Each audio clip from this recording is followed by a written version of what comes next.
শুভেচ্ছা অভিনন্দন জানাচ্ছি সবাইকে। আশা করি সবাই ভালো আছেন, আমিও ভালো আছি ইনশাল্লাহ। দেশি মুরগি আমি কত সহজে পালন করি দেখেন,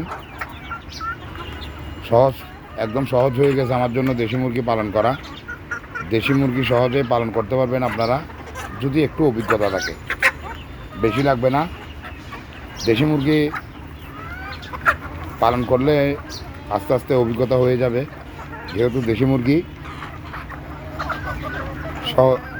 সহজেই ঘরের আশেপাশে থাকে, ছেড়ে দিলেও ওরা সন্ধ্যার দিকে বিকেলের দিকে ঘরে আবার ফিরে আসে।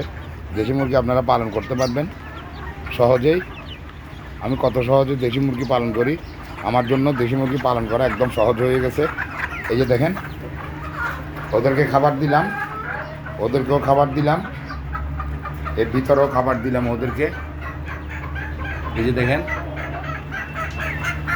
আবার এই যে দেখেন বাচ্চাগুলা, এগুলোকে বড়গুলো ওদেরকে খাইতে দেয় না, যার জন্য ওদেরকে এই আলাদা করে খাবার দিছি। ওরা পুরো রাত্রে এখানে থাকবে, আর অন্য সবগুলা আর এই খালি রুমগুলোতে থাকবে। আমি দেশি মুরগি আপনাদেরকে পালন করতে বলতেছি, এটাতে বেশি কষ্টও নাই, সময়ও বেশি দিতে হয় না, যার জন্য আমি আপনাদেরকে পরামর্শ করতেছি দেশি মুরগি পালনে আপনার পারিবারিক ডিমের চাহিদা, মাংসের চাহিদা পূরণ হবে।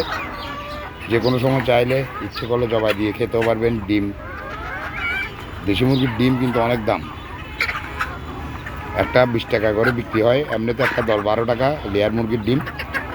আর আপনি অরিজিনাল দেশি মুরগির ডিম পাবেন না। দেশি মুরগির ডিম আপনাকে, দেশি মুরগির ডিম বলবে ঠিকই দিবে, ফার্মি মুরগি না হলে দিবে অস্ট্রেলিয়ান মুরগি, বিভিন্ন ধরনের মুরগির ডিম দিবে, কিন্তু দেশি মুরগির ডিম ডাক্তাররা বললেও, অনেকে চাইলেও ইচ্ছে করলেও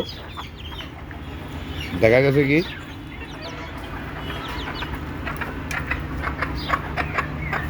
অরিজিনাল দেশি মুরগির ডিম পাওয়া যায় না। তো ঠিক আছে, আপনারা সবাই সুন্দর, সুস্থ, ভালো থাকবেন। আমার ইউটিউব চ্যানেলকে সাবস্ক্রাইব করে দিবেন, ফেসবুকে ফলো করে দিবেন। আমি কত সহজে দেশি মুরগি পালন করি সেই ব্যাপারে আপনাদেরকে একটু ধারণা দিলাম। এই যে এখন খাবার দিয়ে চলে যাব বন্ধ করে, এখন সন্ধ্যা 6টা বেজে গেছে। এই যে দেখেন, আবার কালকে সকাল ওদের সাথে আমার দেখা হবে, ওরা খাই নিবে এখন সব খাবার, একদম একটাও রাখবে না ভিতরে। আবার ওদেরকে কিছু ধান দিয়ে দরজা বন্ধ করে চলে যাব। ঠিক আছে, খোদা হাফেজ। আমাকে চ্যানেলটাকে সাবস্ক্রাইব করবেন, ফেসবুকে ফলো দিবেন, লাইক কমেন্ট করে দিবেন, শেয়ার করে সবাইকে দেখার সুযোগ করে দিবেন। খোদা হাফেজ, আসসালামু আলাইকুম।